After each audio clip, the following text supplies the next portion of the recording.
Hi! In this video, you'll learn how to make the most basic Python program, one which displays text on the screen.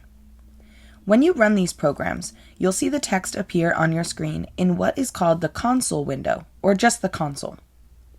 You can print in Python using the print statement. It looks like this. First, you have to start with the word print. This is pretty self-explanatory.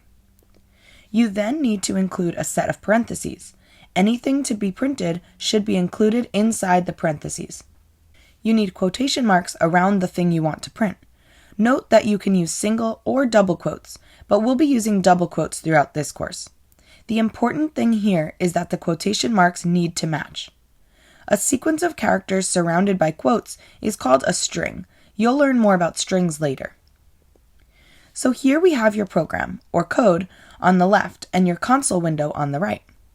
When you click the Run button, the Python interpreter will jump right to the first, and in this case only, line in your program.